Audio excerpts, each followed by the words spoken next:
let's see here. How do I do this? Welcome to Scrollin', episode 119. I'm Kat. Joining me, as always, Davey Starjumper. Happy to be here. How's it going, man? Happy to be here.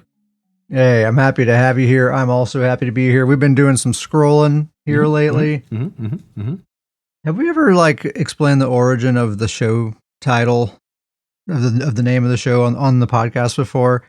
It's just before we ever started doing the podcast, we were just playing ESO all the time, and that's just how we would say it, right? Like, hey, you're going to be doing some scrolling tonight? You going to be scrolling tonight? You scrolling? Yeah. Oh, heck yeah. You know it. I'll be scrolling. Anyway, lots of stuff to discuss today. The public test server is up, version 9.3.0 and 0.1. So weeks 1 and 2 have gone up. We're really just going to be focusing on the week 1 notes today because nothing really happened in week 2. So this is for the Scions of Ithelia DLC coming up, I don't know, probably like 5 weeks away, like mid-March, March 11th on PC. March 11th. 2 weeks later for the consoles. So this is a typical Q1 dungeon pack, getting 2 new dungeons. We have Oathsworn Pit in the Reach, and we have Bedlam Vale in Hrothgar. Those are the 2 new dungeons. No, it's a very typical DLC, right? You get all the usual rewards and cosmetics and titles and that kind of stuff. There is a new skin for completing both dungeons in veteran mode. They don't say it has to be hard mode. You just have to complete them both on veteran and you get the skin. I don't know what the skin looks like. No idea. Probably ugly. These dungeon skins are always ugly. Hey, but it's a new skin. You can add it to the collection. Hey, yeah. And now, with the heavy attack Sorc builds and the Arcanist and everything, like PvE is easy these days. Simply completing these things on veteran that's going to be no problem, I think, for a lot of people. Okay, so yeah, you get all that stuff, but then of course the main draw for the dungeons is there's a bunch of new armor sets, right? There's like 8 new armor sets if you include the monster sets, and then there's also 3 new rewards for the worthy sets plus a new mythic. So there's a lot of stuff to discuss here. It's going to be a pretty long episode probably, so we're not going to get into the full list. However, if you want to hear my thoughts on the full list, you can go over to patreon.com/scrollandpodcast, sign up to receive Stune's Boon, and that gets you access to the Boon cast. And on the most recent episode, I went down the entire list and kind of gave my first impressions over all of those. So you can hear that there. What a wonderful transition you just had there. That was fantastic. Yeah. That was fantastic. Slid that right in there. Very nice.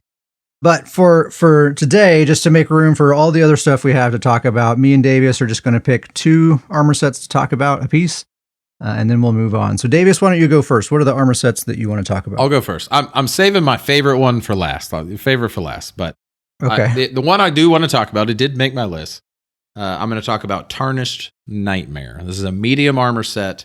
I wish I would remember which one of those dungeons it dropped from. Do you know which dungeon it is? Which of the 2? No, I don't. I didn't really. I'm not going to know that info for my picks either. Okay, so. Perfect. All right, we're in the same boat. Good. So it's a medium armor set. The 2 through 4, real easy, just all critical chance. And then the 5 piece is basically when you deal critical damage to an enemy, glass shards burst 8 meters around them, and it also applies the Sundered status effect, which deals additional physical damage, and it also applies Minor Breach for 4 seconds. So basically, these glass shards burst, and then an 8-meter AoE, and then it can occur every 8 seconds. I think this is going to be a pretty good set. I think there's a lot of crit builds right now, like that's kind of a popular thing to do, and I don't know what the tooltip per se will look like on this thing, but I'm thinking every 8 seconds, just this big AoE burst. I think it's going to be pretty good. I don't know, for like an 8-second cooldown, I feel like Red Mountain is always what I think of. So like a 8-second cooldown, I think that has around an 8 to 10k tooltip on that. So I bet it would have something like that. I just like the AoE aspect of it. Like, and 8 meters is, that ain't nothing. 8 meters ain't nothing. So. Oh yeah, it's huge. No, it's really any critical damage, so a dot tick or anything could do it, and it's just going to be an instant AoE burst for probably like 8 to 10k damage. Tooltip wise is probably what I would guess, and it's also going to apply Minor Breach to everyone that it hits. Yeah, that definitely seems like very kind of a bread and butter good set to use. Yeah, so I in the 2 through 4 given critical chances only helps it out. So I can see that being I think that's going to be a pretty well used set. Yeah. Moving on to the one I'm most excited about here is one of the new monster sets, Anthelmir's Construct. So the 1 piece is just weapon and spell damage. The 2 piece is attacking an enemy with a fully charged heavy attack. You throw an axe at your enemy, dealing physical damage and reducing their armor for 5 seconds. And then it basically has a 10-second cooldown. But if you go and pick up the axe, that's reduced to a 5-second cooldown. Love this. That's very cool. This is just cool. It's literally you're chunking an axe at your opponent, and then you got to go pick up the axe, which is, it's almost like a flex. If you throw this giant axe at them, and then you get running right up in front of them, let me grab this, turn around, throw it right back at them. So I've told you this, like I'm going to find a way to either make a build for this set, or this will find a way on one of my current builds. And then you logged on to PTS, and so we could see kind of the animation, and pretty good animation. I thought it was pretty great. My takeaways from your testing was animation, very cool, approved, and it's very easy to pick up the axe. Like you don't have to get right on top of it. It's kind of you go anywhere near it, and that counts and reduces the cooldown. Yeah, it seems like a pretty big radius where you get close to that thing and it gives it back to you. Yeah, it looks cool. The animation looks cool. The axe itself, like when it's like sticking in the ground there, looks really neat. Easy to proc. You do a fully charged heavy attack. My thought was you'd want to use it on a melee dual wield build, ideally, because dual wield heavy attacks, it has to be a fully charged heavy attack. Yep. And those heavy attacks are really fast. Plus melee, you're already standing right there, so you pick it up right away. So you get that 5-second cooldown. And when we were testing last night, I had it on my main on old Betsy with her standard build. And the tooltip was like around 11K, something like that, when I was all buffed up. Very great tooltip. Pretty good. Yeah, I think I'm already pumped for this. I'm going to get this. I'm going to start trying to use this like day one. This is going to be a lot of fun, I think. I think the armor reduction, I want to say, was like 1,000 something. It wasn't like an outrageous amount, but still, take that. Yeah, just a little bit extra. And the part that I really like is that, it was a high tooltip, but that's also comboed with your heavy attack. So the heavy attack comboed with the axe is it's pretty potent. I think it's going to be physical damage, so it could apply minor breach as well for even more penetration. Yep, absolutely. Yeah, it's a good monster set. Yeah.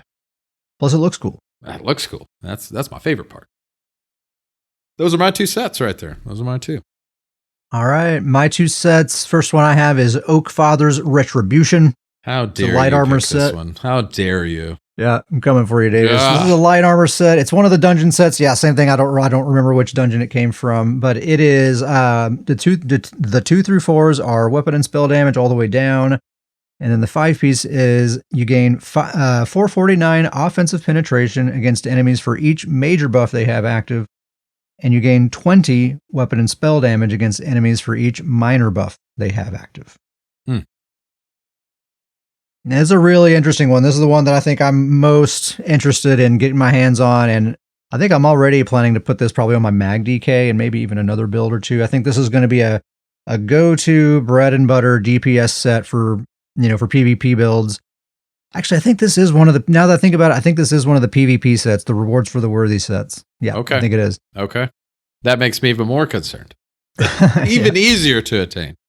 But, so 449 penetration for every major buff they have and 20 weapon and spell damage for every minor buff they have. So, you think about the major buffs people have in their builds. You got your major damage buff, major crit buff, armor buff. You probably have major evasion, major expedition. You get 3 major recovery buffs from your potions. Yep. There's things like major vitality, major berserk, major mending. There's all kinds of major buffs out there. Plus the minors, minor force, minor berserk, minor expedition, mending, vitality, toughness. Yep. Plus the minor recoveries. it all adds up so fast. And what I like about it is like the better build you're going up against, the more powerful this set is. Absolutely. Right. And then like the kind of the weaker build you're going up against, the less powerful this is. But in that case, they're probably going to be easy to kill anyway. So it's kind of okay. We were talking about this on the Discord. We figure on the low, like average, you can probably expect to have about 2K penetration and 200 weapon and spell damage against most targets. That's kind of a low estimate. which is pretty good, actually. Yeah. That's quite a bit. That's really 2K good. penetration, 200 weapon spell damage on top of a whole stack of weapon and spell damage for the 2 through 4s. Mm-hmm. That's really nice. And then, you'll go up from there. The the really interesting thing, as the name of the set implies, Oak Father's Retribution, Oakensoul builds. What does Oakensoul do? Yeah. Just gives you a whole bunch of major minor buffs, right? Yeah. The thing about that though is because that's kind of like the thing is that, the name of the set is implying like this is going to be extremely aggressive against an Oakensoul build. But I mean, I think this is the point you're making is yes, it's going to be great against Oakensoul builds, but it's really good against any builds because any really good BG player is getting, they're doing the same thing. They're getting all those buffs and then their teammates are giving them buffs. So like, I would be curious. Like I would say the average really high level BG player is probably, running around with the same amount of buffs as a player with Oakensoul. Like, and so, yes, like it's straight against Oakensoul where they're just going to have those and it's going to be good. But it like you said, it's going to be good against all players. And like, there's nothing a player can do about it. You're not going to not put your buffs up. Like you have to have your buffs up. There's no option to not put your buffs up. Yeah, the counter is to have fewer buffs, but that's not good. Yeah, you can't do that. Like you have to have your buffs. And so I agree with you. I think this is going to be a very effective set as it is right now. Like Oakensoul or non-Oakensoul player, this is going to be really good. Yeah.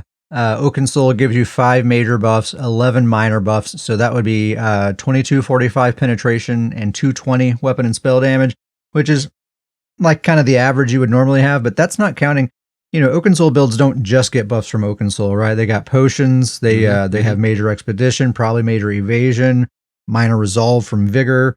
You got Dragon Knights giving minor brutality. You have sorcerers giving, or you have Templars giving minor sorcery. Wardens giving minor toughness. It's all adding on top of the Oakensoul. Yep. It is going to be pretty nasty against those players, but you're right. It'll be nasty against a lot of people. Yeah. And it'll be nasty against the people you need it to be nasty against, I think is the real thing there. Very shots fired. You picking this set. How dare you? How dare it's great. You. Oh, I love this set. This is such a cool idea for a set. It's just stats, like you got to, it's not playing the game for you. You got to know what to do with it. Be a great front bar set, great double bar set, very flexible. Really, really like it. Mm-hmm. And it's kind of a way of like ensuring, at least to some degree, that your 1v1 fights will be kind of interesting. If someone's underpowered or whatever, you're kind of coming down to their level a little bit. Yeah. Kind of neat. And then the next set I have to talk about is one of the monster sets called The Blind. The Blind. So the 1 piece gives you a line of crit chance, and then the 2 piece, critically healing yourself or an ally grants them a Hydra Glass damage shield that absorbs up to 2692 damage for 6 seconds.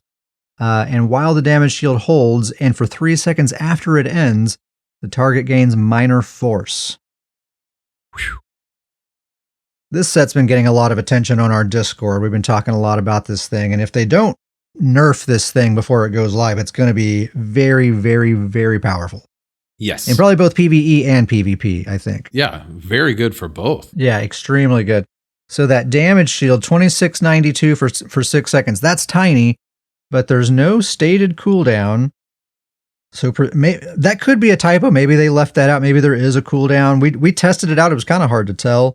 But there doesn't seem to be a cooldown, which means this thing can just refresh again and again and again. Critically healing yourself or an ally is what procs it. So it could be a hot tick or something like that does it. Yep. And so 2692, which gets cut in half in PvP, so that's like 1350. But if it's refreshed, let's say you have a really high crit rate and like 2 or 3 hots running on you, you could theoretically be refreshing that shield every single second. And in that case, a 1350 shield is pretty nice. If it's refreshing every second, it's shaving 1350 damage off of all incoming damage every second. Yeah. That's very, very good, actually, even in PvP. I think you made the best point with it just in, think of a dot build. Like, think how many dots that just immediately negates.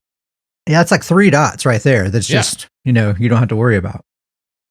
So that's really nice. And then on top of that, the easy uptime on minor force for you and your whole group. There's no cooldown. So, you're going to have permanent minor force for everybody in your group. I think that's really the main draw of the set. Like I think healers or support builds in general are immediately looking at this. Man, I can't talk right now.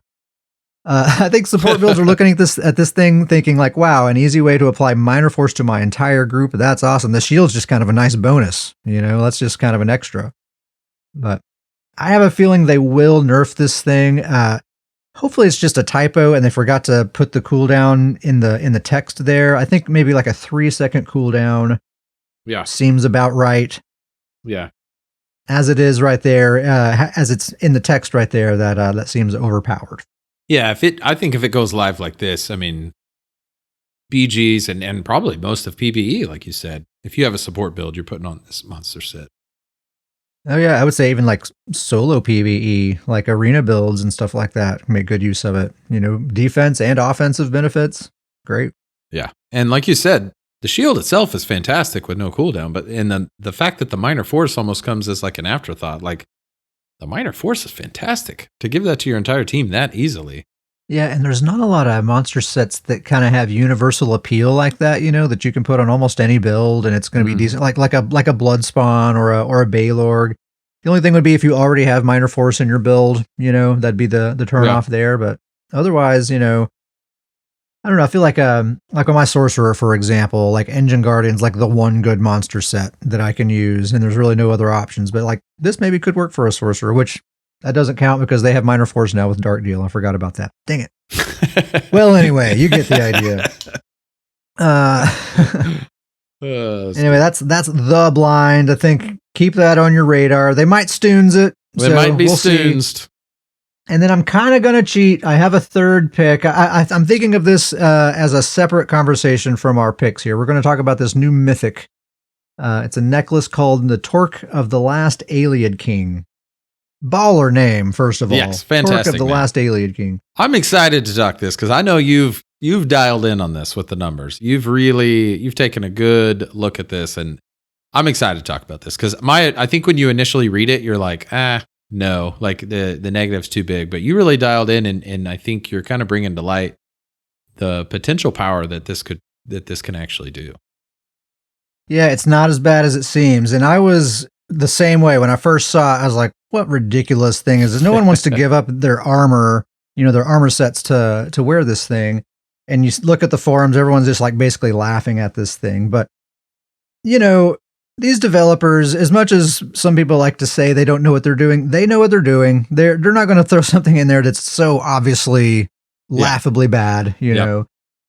So I was like, what's the deal? Let's dive into this thing and figure it out. So Torque of the Last Ayleid King, what this thing does, it disables all other item set bonuses. So all your set bonuses are disabled, but then it increases your damage done by 20%, reduces your damage taken by 20%, and increases your healing done by 20%. So yeah, you get those 3 20% increases, but none of your set piece bonuses work. Now your armor, you do still need armor, right? The armor itself, like the resistance that you get from your armor still works. The traits still work. The glyphs, the armor passives, all that stuff still works. So you still do need armor. It's just the 2, 3, 4 piece and the 5 piece bonuses, the arena weapon special effect, all that stuff, doesn't work. So is this thing any good or not? I kind of came up with a comparison here. I wanted to compare it to a very, very stat dense build. And the most stat dense build I can think of is our friend Shoddy Magician, his healer build. It's a Rallying Cry front bar, Wretched Vitality back bar, the Ozazon monster set, Death Dealer's Fet, Mythic Ring, and 1 trainee. This is a gigantic ball of stats. It's probably the most stats you can have in a build. So it's a perfect comparison for this thing, right? Does it add up? So I'm going to try my best to explain this here. So let's just kind of hold that build in your mind for a second and set it to the side. So think about 2 through 4 piece bonuses, right? Like they're all kind of standardized. Mm-hmm. So we can use that to kind of assume that, like, according to the combat design team, 129 weapon and spell damage is equivalent to 1487 penetration, which is equivalent to 657 crit chance, equivalent to 4% healing done, et cetera, et cetera. Yeah, right? They all tie together. They all tie together in one way or another. Yeah, they're all like equivalent to one another. So we can use those 2 through 4 piece bonuses as sort of a like a conversion table to convert one stat into another, like in our minds. So what I'm doing is I'm using that sort of conversion table to take this build of shotties here and convert all of the set piece bonuses, every single set, whether it's, recovery or crit or whatever it is, we're going to convert all of that into an equivalent amount of penetration. It's hypothetical, right? You can't actually do that in the game, but in our minds, we're going to convert all of those stats into an equivalent amount of penetration, which would be about 40k penetration, which would come out to about a 60% damage increase. So 60% compared to the 20 plus 20 plus 20 that you get from the Mythic here. Mm-hmm. It definitely, it's comparable. There's a comparable amount of value there. So it's not exactly that clear cut. So I think the Death Dealer build is actually about 10% stronger. If you take that 40k penetration and you start converting it back into like, okay, I want that 20% healing done and I want that 20% damage mitigation, then you're still left with like 30% damage output in that case. So that's like 10% more than what you would have with this Mythic here. Mm-hmm. So I don't know. I could have flawed math there, but I'm thinking like the Death Dealer setup is probably about 10% more powerful than if you're using this Ayleid King Mythic. But still 10% is not a ton. Yeah. And that's the most stat dense build in the entire game. Most people do not use this build. So I think most of the time you're going to be going up against people that have about a similar amount of value in their builds as you do if you're using this Mythic. Well, and I think you also have to factor in like, this is one item. You farm this and you don't need to farm any other gear or any other sets. Yeah, or you don't that's need your to build. Like you just have this one item and then just pick up any random, like, as long as the armor's right. And then nothing else matters. Like you doesn't even have to match. Like you just pick up don't even have to be set pieces. So I think that kind of has to factor in a little bit too, is that once you have this, your build's done. Yeah. Brock, Red, Uncle Sam, KDMS was in here earlier. Good to see you guys. Thanks for joining us. So I think it's a cool idea it's a very cool idea for a Mythic. I think it's not as bad as it seems. I do think they need to adjust it. In my opinion, it's giving you one offensive bonus and two defensive bonuses, right? You got the damage mitigation and the healing done. Mm-hmm. I would like to see them take away the damage mitigation and replace that with a stamina and magicka recovery boost. Like 20% like the others. Because the thing is, like, if you're wearing this thing, you're giving up a bunch of set piece bonuses. Like, think of a typical build. What kinds of bonuses are you giving up? It's mostly offensive bonuses and recovery. It's very rarely going to be any kind of defensive bonus, right? Like healing done or resistance. Almost never, right? Yeah. So you're kind of gaining something there that you never had in the first place. I mean, it's nice to have that extra resistance, but I think, like when I tried to put a build together with this, I tried to make a version of Betsy's build using this. And the main thing that I was struggling with is I had to basically, outside of this Mythic, all of my investments had to go into sustain to even have a close to enough sustain to be, functional. Yeah. And I don't need that damage mitigation. Like I get my damage mitigation from other sources. It's not coming from my set piece bonuses. So I think if they can make that one change, if they could get rid of the 20% damage mitigation, make that a sustain bonus instead, then we have a very interesting Mythic on our hands. And I would honestly farm this thing right away, start using it right away, because the value is there. It just needs to be allocated differently, I think is what needs to happen there. Yeah. I even would like it to be that 20% to apply to all three recoveries, like throw health recovery in there too. Yeah, I think that would be a nice... Yeah, that would get that thing right in the sweet spot, I think. I agree with you on that. And heck, you might even just leave the resistance in also and add the recoveries to it. Like this thing can't be used with proc sets. You have to kind of keep that in mind, so that takes away a lot of, proc sets are super powerful. The best sets in the game are proc sets, so, maybe having that extra stat density wouldn't be the worst thing for this thing. PvE applications, I don't know. I don't see many people getting excited about this thing in PvE, but I could maybe see it being okay in like an Endless Archive situation where you do need those defensive bonuses, but probably not going to see a lot of use there, I wouldn't think.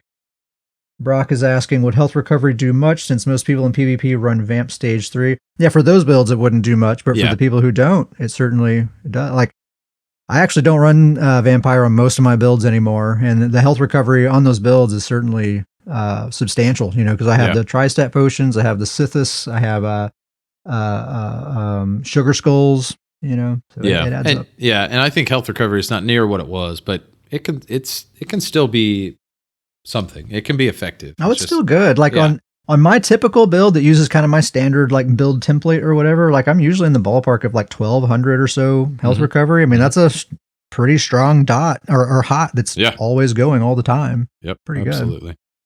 It will be exciting to see what they do with this thing, because you can just sense like this is going to be the thing they tinker with as the PTS weeks come. Like this is going to be the one that there's always one that they tinker with quite a bit, and this would be my guess. This is the one they're going to play around with. Yeah, I really hope they help us out with recovery on this thing, because that's really the one thing like that keeps me from being able to make a viable build without having that recovery. So if they do that, I'm excited about this thing. Yeah. All right, so that's all the gear we're going to talk about. Let's move on. Armor repair kits have all been unified. They're no longer level based. So any repair kit will equally repair any piece of gear, no matter what level it is. Level 1, level CP 160, whatever. That's nice. Pretty nice. Nice little. Yeah, it's actually really nice. Let's see here. Oh, and Cyrodiil repair kits also have been unified. So there's no longer like a keep repair kit or a siege repair kit, or they're no longer differentiated like that. It's just a Cyrodiil repair kit, and they work on everything.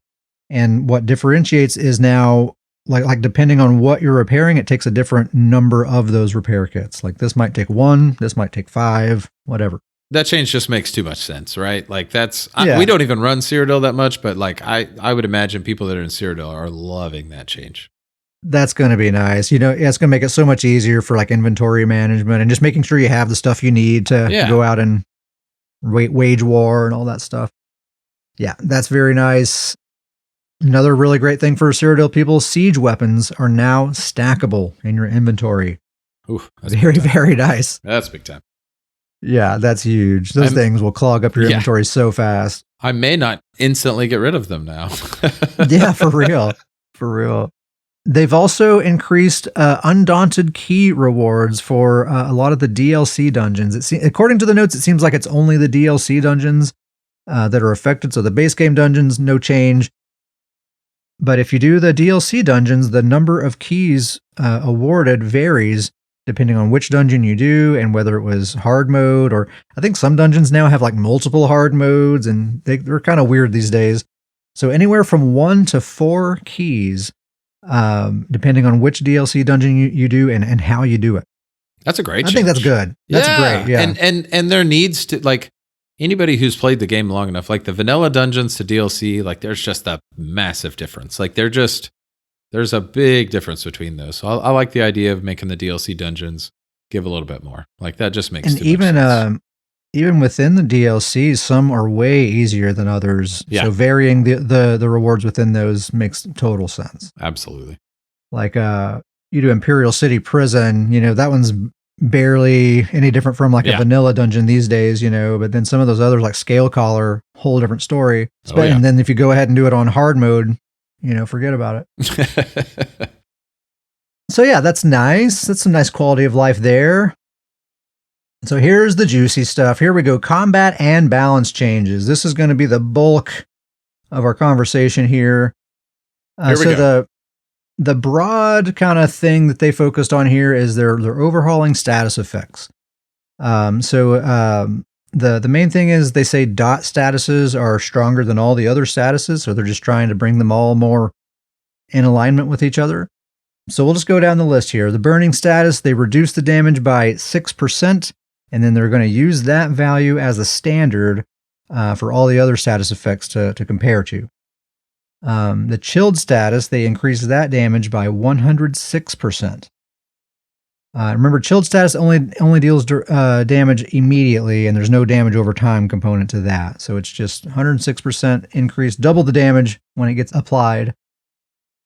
The concussed status, they increased its damage by 106% as well. It now deals an additional 15% damage to targets that have recently been concussed. I'm guessing it's probably within 5 seconds. So that's pretty Yeah. cool. If you're concussing people multiple times in a Yeah. row, it's doing more damage. Very cool. And I assume it still applies minor vulnerability. They don't say that it doesn't. So the disease status, this one's pretty cool. They increase the damage by 88%. It now also deals additional damage in a 6-meter radius around the target, applying minor defile to everyone it hits, up to once every 4 seconds. That's really cool. A status effect having an AoE effect. Very cool. Very cool. I'm definitely going to be putting a disease status on my Necromancer Despair's front bar. Despair's got to get this day one. I mean, an easy way to apply minor defile to, everybody. That's awesome. That's really awesome. Just put a disease glyph. Glyphs have a really high chance to apply statuses anyway. You have AoE minor defile. That's great. Pumped about that. Then we have the hemorrhaging status. They reduce the damage by 58% per tick. So it's another one of the dot statuses. But now it stacks up to 3 times, increasing its damage by 100% per stack. So they say this is going to result in about a 25% damage increase when you have all 3 stacks, but it's going to be less damage if you don't have all 3 stacks, basically. It also no longer applies minor mangle, which is it reduces your max health. No longer does that. That's basically a nerf. It's going to be doing less damage most of the time, I think, plus no more minor mangle. That's an indirect nerf to rending slashes, because that guaranteed applies the hemorrhaging status, which means that's an indirect nerf to Master's Dual Wield, because that applies to that ability. And there's other Master Dual Wield stuff we'll get into a little later. Its days are numbered. Wonderful. Wonderful news. Yeah, not mad about it. Then we have the overcharge status, increase the damage by 106%, and it now instantly restores 65 magicka to its activator. And I assume it still applies the minor magic steal as well.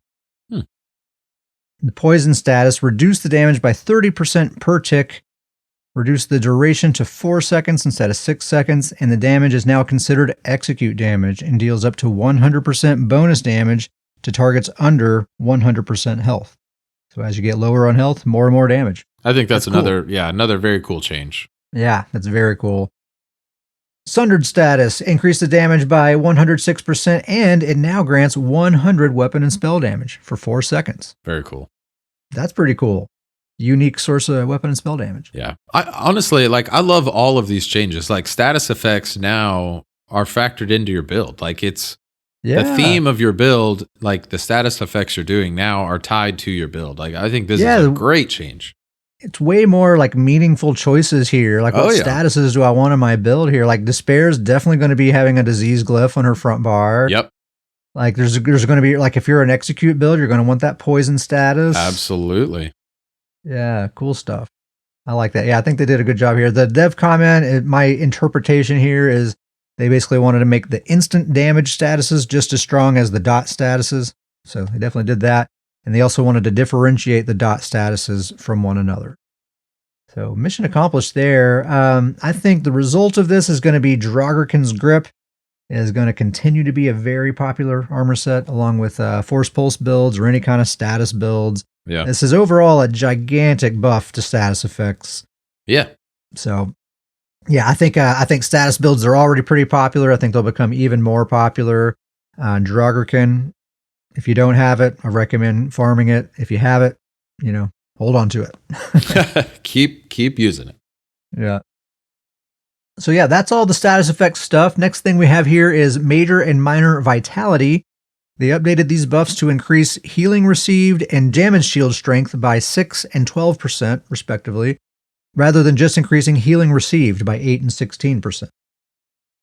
So a little bit of a nerf to it, but it applies to shields now, not just healing. And then major and minor defile basically is just the opposite of that.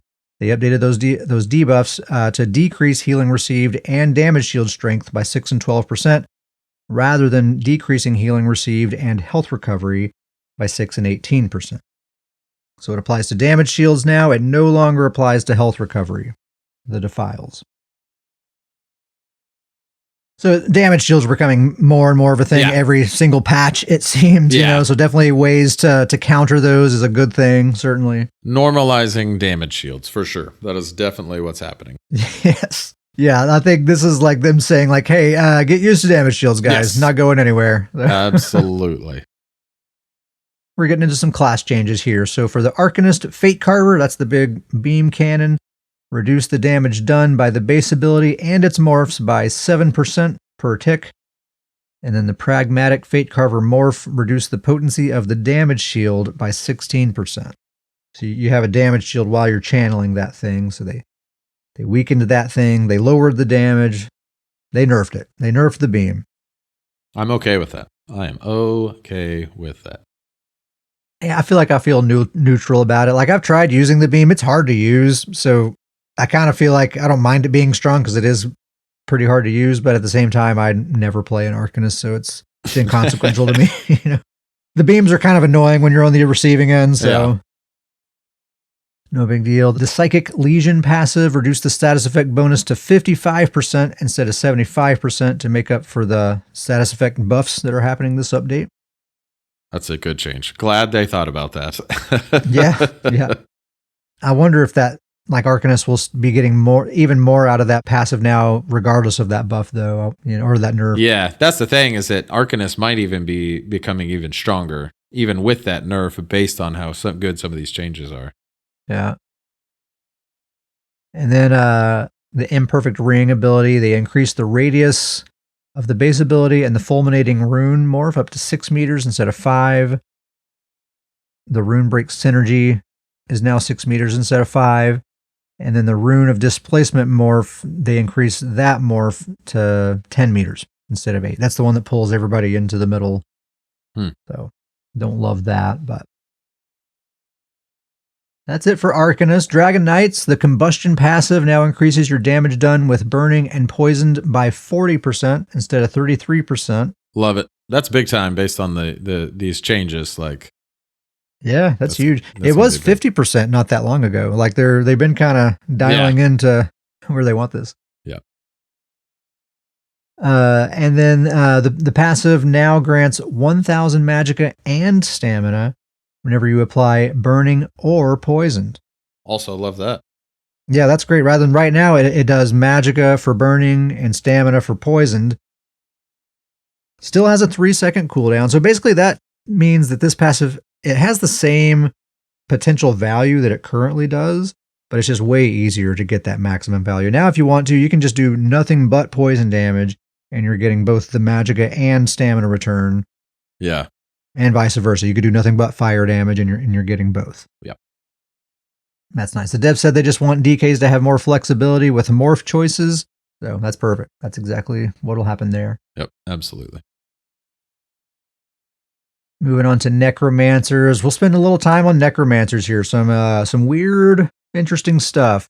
So Blast Bones, they reworked this ability and the Stalking Blast Bones morph. So they renamed the base ability to Sacrificial Bones. So that's the name of the base ability now. So that ability and the Stalking Blast Bones morph, which has also been renamed, now summon a skeleton that, after a delay, jump to their owner and infuse them with power for 10 seconds, increasing your damage done with Gravelord abilities and damage over time effects by 15%. No longer requires a target to activate, but instead it requires you to be in combat. Which I don't really understand that, but okay. So it's a different kind of blast bone. Well, okay, let me get through the whole changes here, and then we'll stop and talk about it. Yeah. And then the Stalking Blast Bones morph, they renamed that morph to Gravelord's Sacrifice. That extends the duration of that bonus to 20 seconds and increases the damage done effect to 20%. Also allows your next corpse-consuming ability to treat you as a corpse. And then the Blighted Blast Bones morph, that's the stamina morph. It's staying the same. It's not changing at all, except they're reducing the stamina cost a bit to make it easier to use if you're a Magicka build. But if you want your good old Blast Bone that works the same as it always has, that morph is still that. So the dev comment my interpretation is basically they want necromancers to have the option to have a simpler buff rotation where they're not having to summon a blast bones every 3 seconds. That's their goal with this. First of all, I want to say it's a very powerful ability that they've given necromancers here. I want to say that right off the bat. You can definitely make a really good build with this thing. So it's a self blast bones thing, right? You summon it, and it infuses itself to you rather than hitting an enemy, and it increases your Gravelord abilities damage by 20%, or your damage over time effects by 20%. So those don't have to be Gravelord abilities. So there are some criticisms about this, okay? And this is what I've read on the forums, and I share some of these criticisms myself. Main criticism I've seen is that, necromancers have any number of completely dead abilities. Yeah. We could have put this thing on. We had to put it on the one good ability, right? We had to take away the one good ability to give necromancers this new thing rather than putting it on any number of their dead abilities. Yeah. And this is also the morph that they chose to reinvent is the morph of choice for most necromancers. It's the one that does more damage. Yeah. So necromancers who want the old blast bones, they're left with the one that does less damage. Another criticism is necromancers, they have this thing that gives them extra dot damage. They also have a passive that gives them 10% extra dot damage, but they don't have any dots that they can really use in their class. No dots. Like, why are we making dots a thing when they don't have any class dots to use? They technically have the tether and they have that graveyard thing, but you're not getting a lot out of those in PvP. You're really not. Not enough. There are dots you can use, but those aren't class abilities. So you're going to be forced to have a pretty generic build here to really get a lot out of this thing. It also buffs your Gravelord abilities. Those aren't, all dots, but aside from Blast Bones, most of those abilities are not great. Most necromancers do not want to use those abilities. Even with a 20% damage increase, they're probably not going to want to. So I think that's the thing is if you're going to use this thing, you're going to end up being a generic dot build that uses very few actual class abilities. Yeah. I think that's the biggest criticism there. Another really big piece of criticism is that, for a while, necromancers have been giving very clear, very simple feedback about, what's wrong with the class, what needs to happen to make them competitive with everyone else. And it's very simple stuff. We don't need to be the class functions just fine. We don't need to be reinventing blast bones. We just, what we need? We need major sorcery. We need major prophecy. That's what we need. That's it. Basic things, and that feedback has been given time and time and time again. Like, what are we doing here?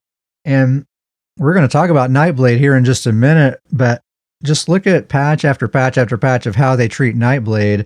It's like we got Swiss engineers over there working on Nightblade. Every decision is so carefully thought out, and it's like it's like a Nightblade main is over there making these decisions for them. It's got to be a tiered system. New employees start at the Necro theory crafting, and then long-term promoted employees, like Nightblade's at the top. Yeah, you got the creme de la creme, with the Nightblade changes over there, and then the Necro stuff over here is just random, just trying random stuff. I'll be honest, my initial takeaway with these Necro changes is I actually like the idea of this ability. I like the idea of taking an ability and making the morphs do two completely different things. So really you can get a lot of flexibility out of one ability based on the morph you choose. Right. But like you said, the biggest problem with this is that this was the one ability they had that was like, this one works. It was Necro had, you got your blast bones, but nothing else works. And that's the one that they started, that's the one they're changing. And in addition to that is, like I said, I really like this ability. I think it's very cool. I think it's a neat idea with the new morph.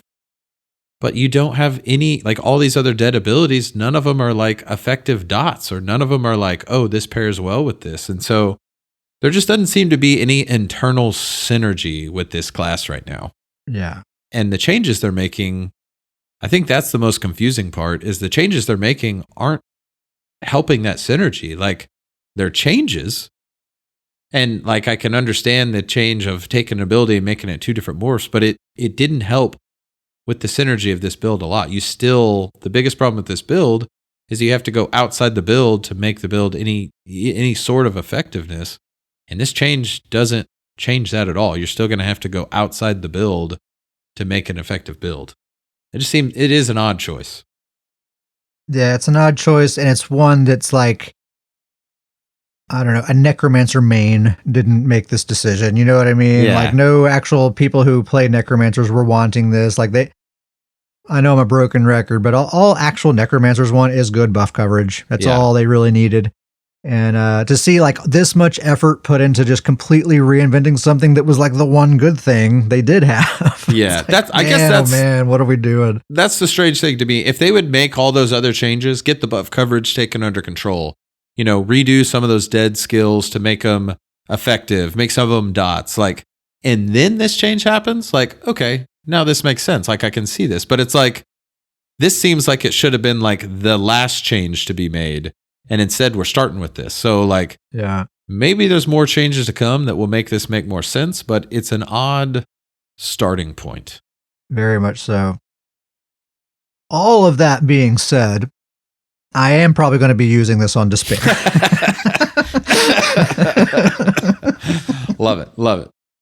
I think it's actually going to be really good for Despair. And I will, just for now, after, we talked a lot of crap just then, I am going to maybe speak in this thing's favor just momentarily. They said that their goal with this thing was to give Necromancers the option to have a simpler rotation, so you're not having to summon Blast Bones all the time. And the thing is, if they had put this on a different ability, then that means you still have Blast Bones there, which means you still have to use it. Yep. Right? It's too good not to use if it's available. So if they do want to give you that option, then they have to take a morph of Blast Bones away to do that. That makes sense. I get that. Yeah. And also, like I said, this is going to be good for Despair.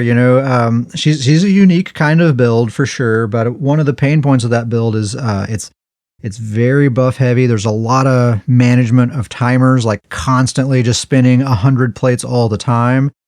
This will help immensely with that. I only have to cast Blast Bones once every 20 seconds instead of once every 3 seconds.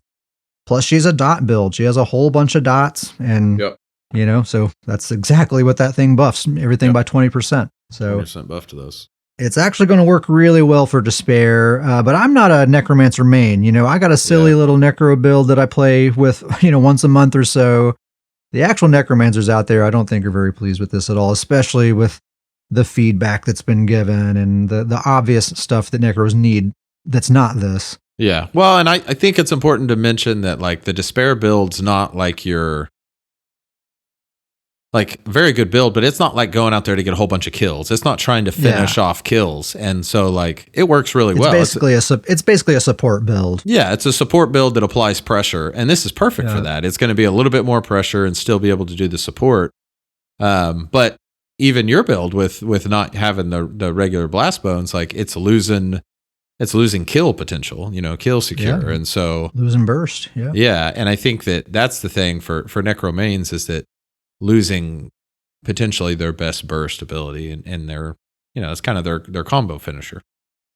I'm hoping we start seeing some more Flying Skulls out there, though, because, it has that 50% special cast, like every third cast does 50% more damage, and then another 20% on top of that with this thing. There could be something with that. Absolutely. So that's the Blast Bones thing. Also, the Death Knell passive increases the execute critical chance to 10% per Gravelord ability slotted instead of 8%. And the Reanimate ult, the Animate Blast Bones morph, now only spawns Blighted Blast Bones rather than whichever morph you've chosen, since the other one's that self Blast Bones thing. That's what's going on with Necromancer. Weird stuff. And next week is going to be week 3 of PTS. That's always when any kind of major adjustments are going to happen. So we'll see what happens with that. Could be some more stuff. Yep. Nightblades. We'll probably spend some time on Nightblades as well. And Sorcerers when they come up. I'm telling you, there's some juicy stuff in here. So, Incapacitating Strike, the iconic ultimate. They increase the damage done of the enhanced version by 10%. I think that means when you're over 120 ultimate, you do 10% more damage. And they extended the duration of its effects to 12 seconds instead of 8 seconds. NCAP needed a buff. Yeah, good old NCAP. The effects they're talking about there, if you're not aware, when you hit someone with NCAP, they take 20% more damage from you. So that's going to be for 12 seconds instead of 8 seconds now. They added 4 seconds of that. It's insane. Oof. It no longer grants Reeve for slotting. That's that sustain bonus that it passively gives you. So when you have 120 or more ultimate, it's going to deal 10% more damage. I guess the extended duration is also when you have 120 ultimate or more. That's not all the time. I'm looking at the wording now. I'm kind of realizing that now. So the extended duration happens when you have the enhanced version of the ultimate. But the enhanced version's still only 120 ultimate. In the grand scheme of things, that's a low cost ultimate. Yeah, I mean, I can see it happening with 12% or a 12-second duration. And then the other morph, Soul Harvest, the slotted bonus now persists through bar swap. And that is when you kill an enemy, you gain 10 ultimate. That's what that is. So that's actually pretty cool. And that kind of makes this a decent back bar ultimate option. You could just have it slotted back there, and anytime you're killing someone, it's giving you some extra ultimate on top of Combat Frenzy and the Fighters Guild passive. Oh, yeah. Those things also give you ultimate. Kind of nice. Yeah, very good. Concealed Weapon, the main melee spammable for the class. Now this one is, we got to pay attention to the wording here. It threw me, it kind of confused me at first. So this morph now deals 10% increased damage at all times and deals an additional 10% damage for 15 seconds after leaving stealth or invisibility, rather than granting Major Berserk. So it no longer grants Major Berserk. Now, let me just finish reading this. The minor expedition and the conditional requirement now persist through bar swap. And that conditional requirement is that's the extra 10% damage after leaving stealth. So, currently on the live server, this thing, when you hit somebody coming out of stealth, you get Major Berserk, which increases all damage done by 10%.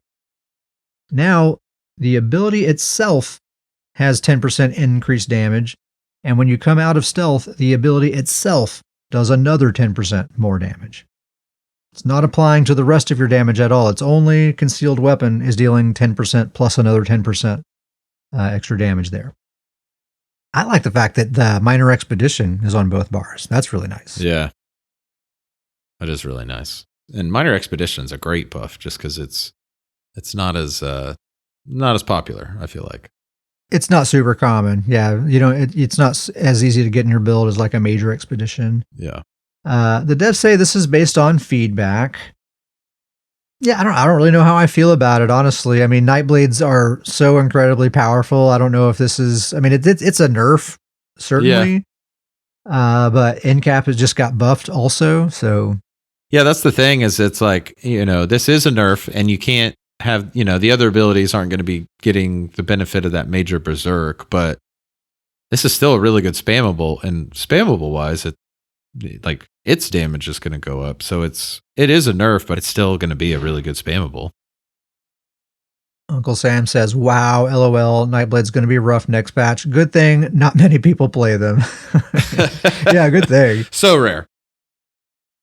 All right, so here's the debilitate dot, Sam, you were talking about. So this morph now increases the chance of applying the overcharge status by 15% rather than guaranteeing its application each tick.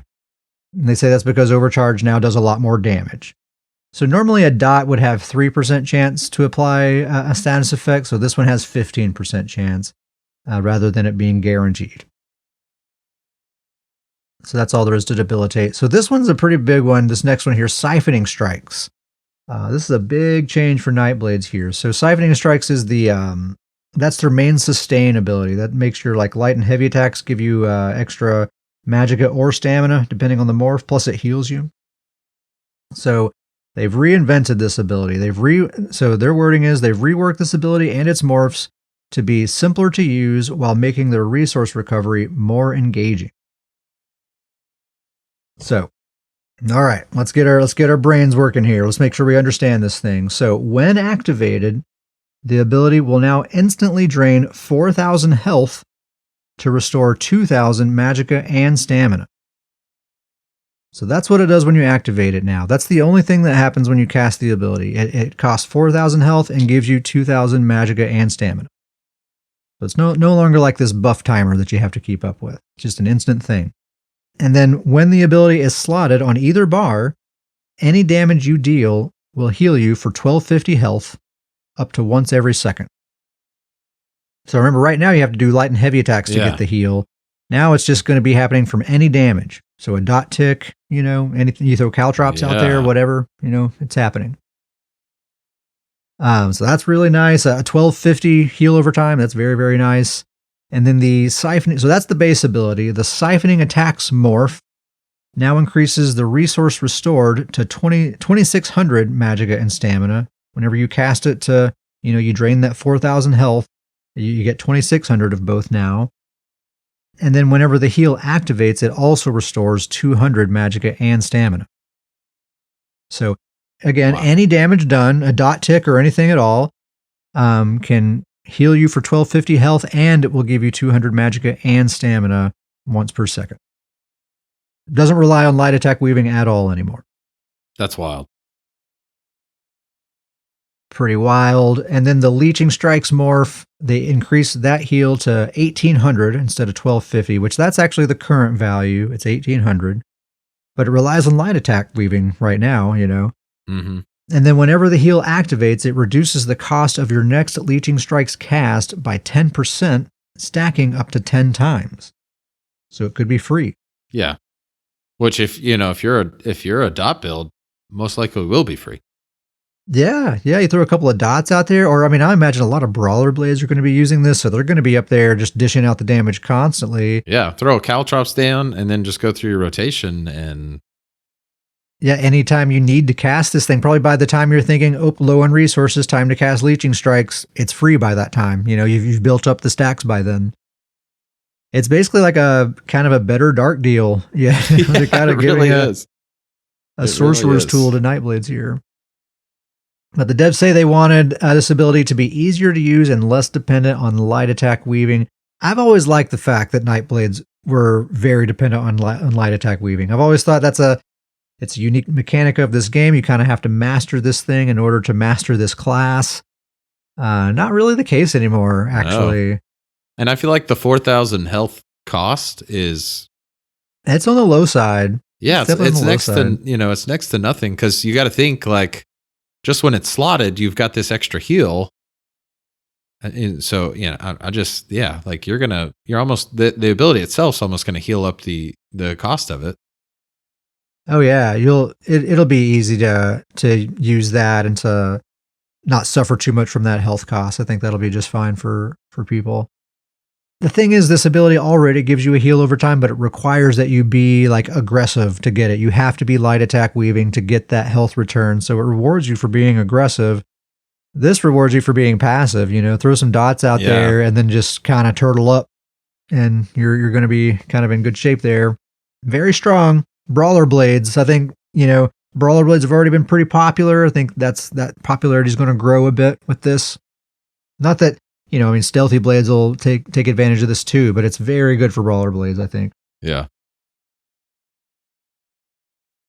That's it for Nightblades. Next up is Sorcerer. Going to be a lot to talk about for Sorcerer as well. I told you guys, it's a long episode here. Got a lot going on. All right, Sorcerer. So the Encase ability, the ability that nobody uses. This ability and its morphs now apply Major Maim to enemies for 10 seconds, in addition to immobilizing them. They remove the magicka refund, and they say the Major Maim does not require targets to be immobilized. So if they're, immune to being immobilized, they'll still get that Major Maim if they're in that area. If you've never used this ability before, it's basically like a magicka bombard. It's like a sorcerer's version of mine. It's like an AoE root ability is what it does, essentially. So now it's also going to give Major Maim to anyone that's in the area. That's the base ability. And then the Restraining Prison morph, they renamed that morph to Vibrant Shroud. And it now heals allies in the area with the same healing potency of Blessing of Protection, that's the Resto Staff burst heal, rather than attempting to immobilize enemies. So this morph is not a root anymore. It's an AoE burst heal now. This morph will continue to apply Major Maim to enemies in the area, and it will also apply Minor Vitality to allies who were healed for 10 seconds. So here it is. This is the burst heal that isn't the matriarch that Sorcs have been asking for. They finally got it. Yeah, asking for a long time. Yeah, you don't have to slot the matriarch, which requires 2 bar slots. This is a burst heal that's balanced against all other burst heals in the game. It's got that same potency. You can just put it on 1 bar slot, and you can heal other people with it. I logged on the PTS. I tested it out. It's the same animation, except they added some kind of like yellowy color to it. But it's the same animation as it's always been. As far as would you want to use this versus the matriarch? There really are pros and cons to both. I think a lot of people still will use the matriarch, but this is just another option, a really good option. What's nice about the matriarch is that it's that body block, plus it's omnidirectional. That's the big thing about matriarch is, like, if you notice someone's health is getting low, you don't necessarily need to know where they are. You can just kind of spam the matriarch and it'll catch them because it's like a big circle that it's healing in. Whereas this thing, you kind of have to be looking at the person. Definitely, options. It definitely creates more options. Yes, it's great. And then the Shattering Prison morph, they renamed that morph to Shattering Spines. The damage now happens on its own 4-second timer rather than when the immobilization ends. They say the damage applies even if the targets are immune to immobilize, and they increase the damage of this morph by 10%. This is a change that I think a lot of people have overlooked in these patch notes. It's a small thing, but I think it could potentially actually be pretty impactful. The fact that the damage is now on its own 4-second timer, because the way this ability works right now is you immobilize somebody, and then when that immobilize ends, that's when the damage happens. So when they dodge out of it or cast Race Against Time or when it naturally ends or whatever, that's when the damage happens. So you can't really predict that damage. With this, it's exactly 4 seconds every single time. And whether they're rooted or not, you're putting that on them. It's basically like another Haunting Curse that you have that you're putting on them. And like Haunting Curse, I don't think it can be dodged.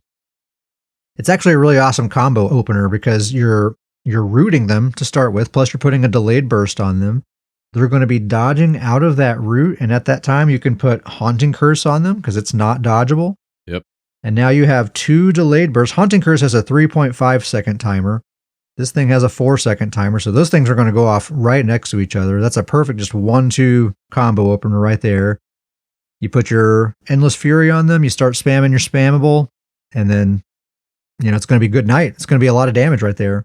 Yeah, that's the thing is that I feel like 2 things on this. One, I do agree with you. I think it's completely being overlooked. One, because the new heal has been asked for so long that's where all the focus is. But, Mage's Wrath and Curse has already been an unbelievable 1-2 combo. And now you're adding a 3rd piece to that combo, I feel like. Yeah, and it's weird because this was already an option, but it's like the fact that you couldn't really predict when that damage was going to happen made it not really usable for the damage anyway. You just use it for the root. But I tested this out. It actually works really well. It's a really great way to do a combo. It does have a new visual effect associated with that damage.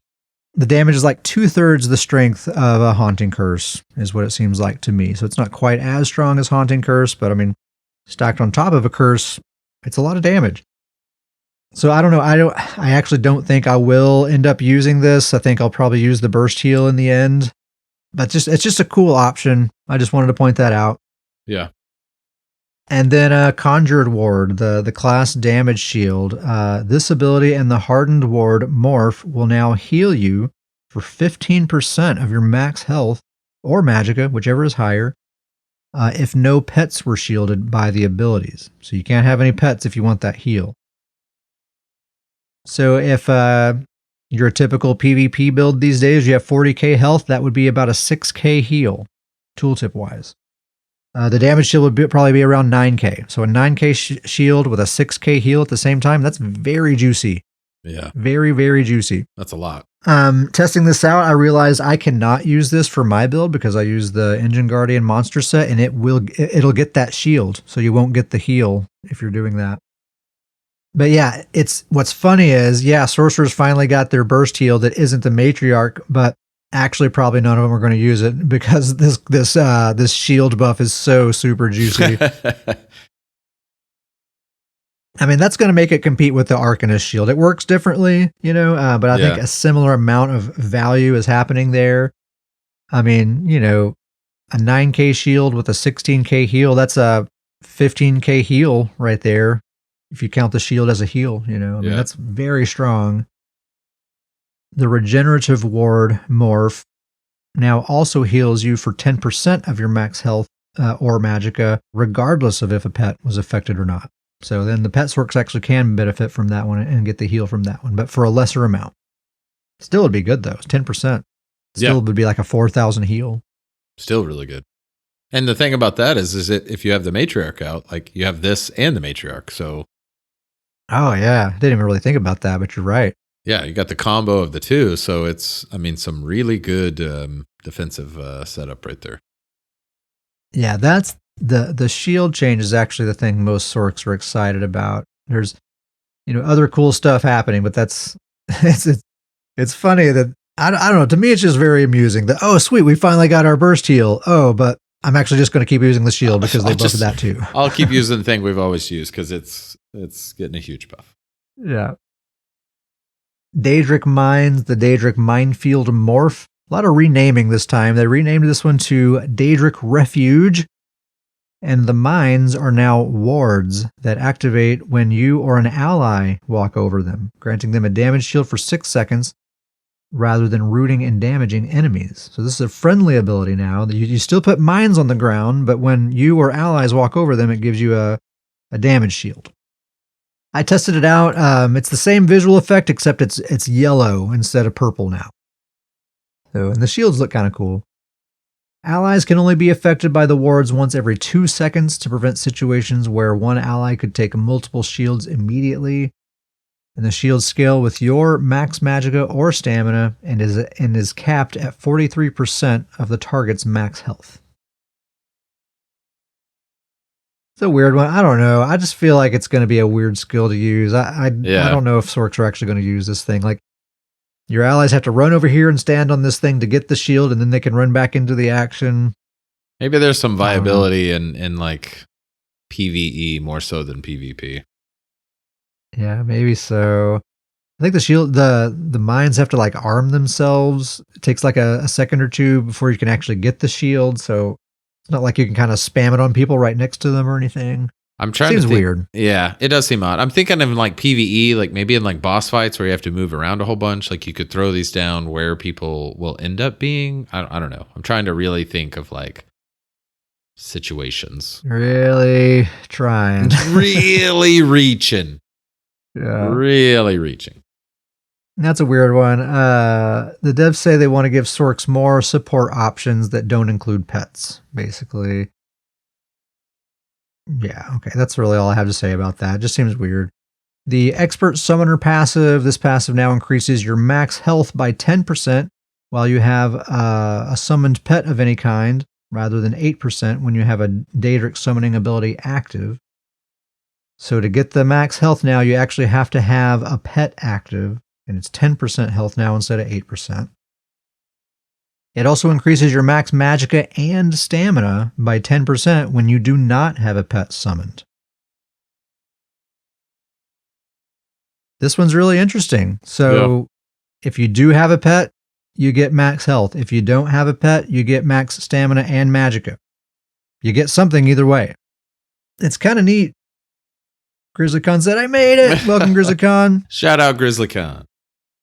So that's pretty cool. This is a passive that currently you actually really have to be mindful of with your build. You're or you don't have to, but a lot of sorcerers really make an effort to make sure they have a Daedric summoning ability so that they can take advantage of this passive, get that 8% extra max health. What's nice now is you don't have to, you're getting value no matter what, right? It's either max health or it's max stats, but no matter what you do, that passive is doing something for you. That's pretty nice.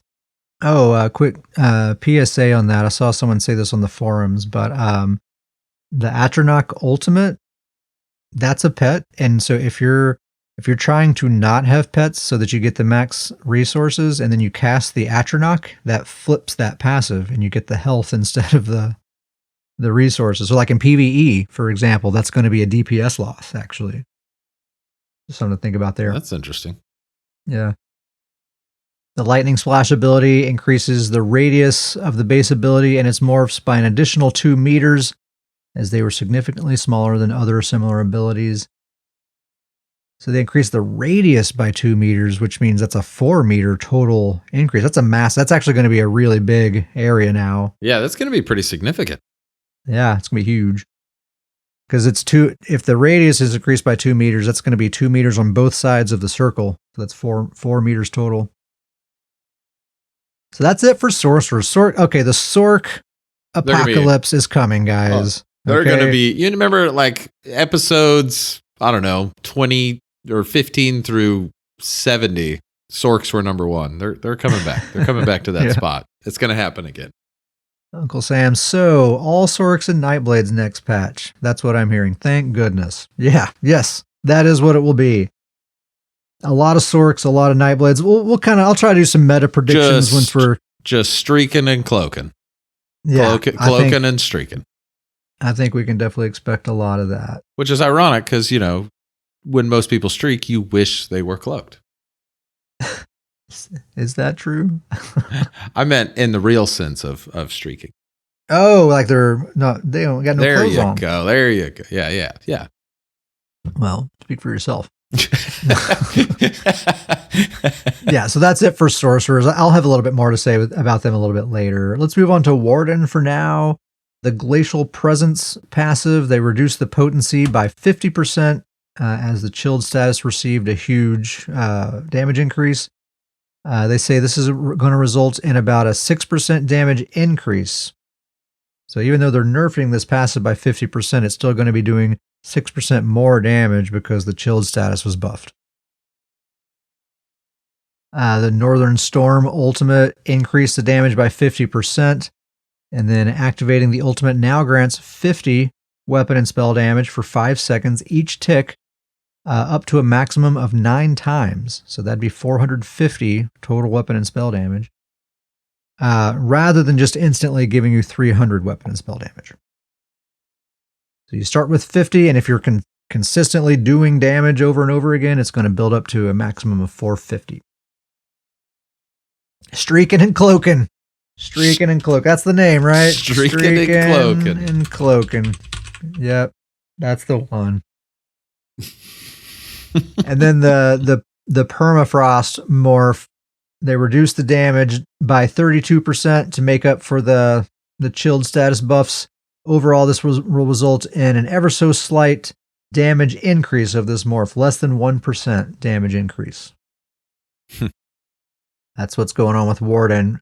That's all the class changes under Undaunted. The Inner Fire, that's the taunt ability. They made a few minor tweaks to the base ability, and then the Inner Beast morph, they increased the damage done of that morph by 80%. It's pretty significant. Yeah, that makes it equal to other ranged spammables. So it's basically a standard ranged spammable now that also taunts. And it's a ranged taunt. Like there's value in that. Yeah. Like that, like last episode, I was talking about that Vanguard's challenge set that reduces people's damage when you taunt them. You know, that's might be something there. This morph now applies minor vulnerability and minor maim to the target rather than unique damage taken debuff. And then the Inner Rage morph now allows up to 3 allies to activate the synergy rather than causing it to be guaranteed, since it's now always guaranteed. Okay, and that's right. That's one of the things they did to the base ability. Okay, charge status. It now increases chance to apply statuses by 235% instead of 365% to make up for the large increase in performance of most status effects this patch. Pretty significant, but I still think we're going to see more charged. I think we're going to see an increase in this trait. And it's already, I feel like, pretty well used, but I think that's only going to go up. Oh yeah, charged is very widely used. And yeah, I think the status potency is still going to be generally more than it currently is, but this will rein it in just a little bit. Uncle Sam says status effect meta for sure. Yeah, the statuses are going to be out of control. And then some set changes. Here we go. Stinging Slashes, also known as Master's Dual Wield. Everybody start cheering. This set's damage done bonus now scales off of the highest of your weapon or spell damage rather than offering a flat bonus based on the item level, which was 1635 was the flat bonus, or is what it is currently. So instead of just being a flat 1635, it's going to depend on your stats like all the other proc sets. Very nice. So that'll be good. The devs say this should significantly lower the pressure and kill potential of this set for tankier builds in PvP while retaining its potency for those who focus on damage over survivability. I think Sam was doing the math. I think if you're like in the ballpark of like 6,000 something weapon damage, then you're back at the potency that this thing offers before. 6,400 weapon damage is what Sam says. This is a good nerf. Like, that's what I would say to this, is it still can be as effective as it's always been, but now it's not just throw this on, a build that has no focus on damage and it do crazy damage. Like, it's a great change. Like, you've got to be a damage-focused character for this to be good. No more throwing this on a tank and then the tank is still a tank and dealing crazy damage. Yeah, it was too much free damage that you could put on someone who has 0 damage investments whatsoever, and you can still do a ton of damage with this thing. Now, yeah, if you want the same damage that it currently does, sweet, you can do that. You got to have some damage stats, though, to do it. So, great change. And then, and then Grizzly says incentivizing squish. Yeah, exactly. And then in that case, you're going to be somewhat killable, actually, which will be nice. Yeah, and you're still going to be getting a lot of kills with this because it's still very good. Yeah. So some other minor tweaks to some other sets, but I don't think any of those things are really going to be impactful, so we won't go over those. We will. Let's talk a little bit about some meta predictions. I kind of added this today, Davey, so I'm springing this on you. Here we go. You're throwing me some curveballs. Prediction number 1, sorcerers. All of the sorcerers, they're going to be everywhere. But I think there are a couple things that are going to keep them in check. So if you're looking for ways to counter sorcerers, they're called Nightblades. Nightblade, certainly. I think, okay, first way to counter sorcerers, if you can't beat them, join them. There you go. Yeah, that's what a lot of our friends here are doing. They're getting their sorcerers geared up. They're seeing these juicy changes. They're getting excited. Hey, I used to kind of avoid hype trains, but, I learned not to be a fuddy-duddy. Hype trains are kind of fun. It's fun to be on the train. Everybody's on it. You get to talk to a lot of people. Yeah, exactly. Sorcs are about to be buffed through the roof. Everyone's going to be going nuts with Sorcs, having a blast. Mm-hmm. Hey, get out there and have fun with them. Level up a Sorc. There we go. It's going to be awesome. Super duper fun class to play. Another, if you don't want to join them and you really just want to straight up counter them, Wardens with Crystallized Slab. Very good way to shut them down. Like Sam was saying, status builds. Status builds are already a very good way to counter Sorcs. They don't deal with like damage over time pressure very well. Yeah. Because they don't have a lot of healing over time. And status builds are about to be a lot stronger. So if you can get some statuses and some dots on a Sorc, they're going to be struggling really hard. That's a good way to close them down. Gap closers as well. You got the DK chains, you got Templar's toppling charge, you have crit rush, you have mist form. Chase them down. Don't let them streak away. You can build for it so that you don't have to let them get away. Absolutely. But you got to be careful. Don't drain your resources and get yourself in trouble.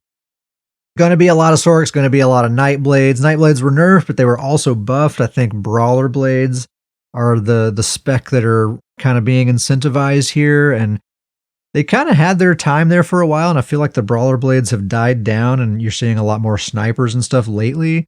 think the Brawler Blades are about to make a comeback here pretty soon. There's some really nice stuff for the Brawler Blades. I'm excited about that. Oh, yeah. Yeah, certainly. Brawler Blade's my favorite kind of Nightblade, certainly. Yeah, it's going to be good. And then, again, the status builds, they're going to be huge. You're going to want to be prepared for that. The damage over time is going to be really, really nasty. Be a Templar is the way to deal with that. Yep. Or the Alliance War support ability, the Purge ability, the Efficient Purge morph is about the same cost as the Templar cleanse. It's not outrageously expensive. It actually is usable if you can find the bar space for it. That'll help you out a lot. But that's why I like Templar so much, because these particular builds, I struggle against them, and as a Templar, I don't even blink at them. No big deal. I don't know. It's kind of weird because it's like we're predicting there's going to be a bunch of Sorcs out there, but there's kind of other stuff in place that might actually keep them in check. You know, the one thing that I will throw out there that I think is going to be, I don't want to say sneaky, but I think it's going to be right up there at the top of the meta is the Arcanist. I think that they are reducing that passive that they have, but I think Arcanist is already great, and they're still, they're really popular right now. It's the new class, but I think that Arcanist is really going to do some pretty nasty stuff with that passive on top of these new status effect changes. We're talking about a status effect meta, and the Arcanist is the best class set up for status effects. So yeah, I think we're gonna see Arcanist right up there with the Sorc and Nightblade. Sorcs, Nightblades, status builds, probably a few Arcanists. I think that's a pretty good prediction for this meta coming up here.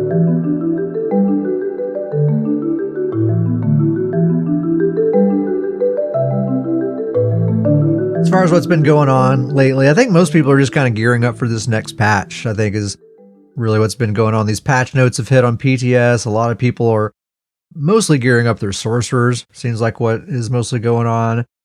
We're kind of playing BGs like we always do, but that seems to be kind of the focus of where everyone's mind is at. It's kind of funny, like a patch lasts for like 3 months, but it's really like 6 weeks really, and then our minds are already in the next patch, because as soon as the PTS hits, we're already just in the future. Like these builds are trash, we're moving on. We're already planning, changes have to be made.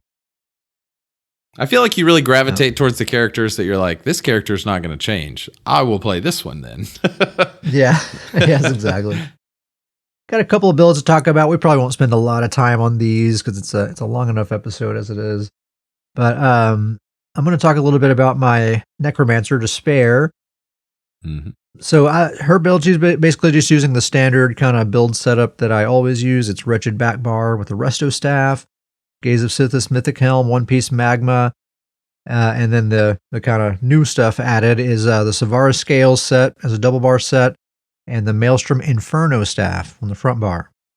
So my AoE, she's basically an AoE spam build is what she is. So she uses Wall of Flame, Caltrops, she has the Skeletal Arcanist, and Blastbone. So there is no spammable. She's just keeping all these AoE dots going basically all the time and just tossing Blastbones. But Blastbones is probably the closest thing to a spammable that she has. Yep. But the playstyle is basically you just keep all the enemies standing inside of those AoEs with the Wall of Flame and the Caltrops. You keep your minions active and you keep your buffs active, and that's basically all the build is. You heal people when they need it, and that's kind of that. We did a couple matches last night, and the damage, Despair's damage it's really good damage, very good damage, and good healing too. And especially considering that, the Blast Bones doesn't even factor into that. So I was very impressed with some of the damage numbers you were doing. Yeah, the damage is pretty darn good. So that, it basically is a dot build, right? We have the Caltrops, you have the Wall of Flame, Savara Scales applies a dot as well. Necros have that 10%, that passive that increases dots by 10%. The Flame Staff increases dots by 12%. And then with this next patch, with that new Blastbones, it's going to be another 20% added to all those dots. And it's her whole offense is dots. So that's actually going to be really good for her. And it's going to simplify her rotation greatly as well. So I'm actually really looking forward to that. That is a good point. It's very perfect for her build because you're not trying to go in with a lot of burst. It's really just that AoE dots, and it's only going to build on that, and it will make it easier for you to keep all those dots up. So that is going to be a win-win. It's going to be great. Yeah, it's basically, and I'm also going to be adding that disease glyph to the front bar to get that AoE minor defile. That's going to be really good too. Oh yeah. But it's basically like an aggressive support build is what it is. It's we heal when needed, but it's not necessarily a healer. We're just kind of dishing out all this AoE support to soften the enemies up to help our allies snatch up those kills, and then we're healing as needed in between that. Like I was saying earlier, it's a very busy, very, very busy build. You're spinning a lot of plates just keeping all the minions going and keeping the AoEs on the ground and keeping your buffs active and keeping the hots active. I mean, it's kind of like doing a PvE DPS rotation, honestly, is how I think of it. I kind of got to get this ball rolling, and then once I'm going, I'm unstoppable, but you kind of have to get in that mode where you're in that rotation and you just kind of build that momentum and then off you go. The healing abilities are Resolving Vigor, Resistant Flesh, the Spirit Guardian, the Resto Ult. Pretty decent healing kit there. Mm-hmm. I'm also using Necrotic Potency. Really, really awesome ability. Love that skill. Yeah, that's the one that drains corpses and it heals you and it gives you ult for every corpse that you drain. I have every corpse generating thing that a necromancer can have. So I'm draining those things constantly. It gives me a ton of ult. I always have a resto ult when I need it. Every single time it's always there. So even though my healing power, it's not a ton, the fact that resto ult is just always there every time has a ton of value there. I got Race Against Time, of course. I'm using the Jewels of Misrule for the food, spell power potions. And I'm using Swift jewelry. I switched away from Bloodthirsty, and I'm using Swift. And that's actually a good thing. It helps my survivability quite a bit, being able to move around. I'm not using Mist Form or anything like that, so that extra movement is a good thing. But if you want to use Bloodthirsty, that's cool too. You'll get more like kind of accidental kills as these dot ticks are wearing people down. Either one's fine. But yeah, that's Despair. That's her updated build. It's basically the same Despair that it's always been, just with some kind of minor tweaks over time. Good damage, really good heals, whole lot of assists. Yeah. I think I had 34 assists in a game last night. Yes. It's fun.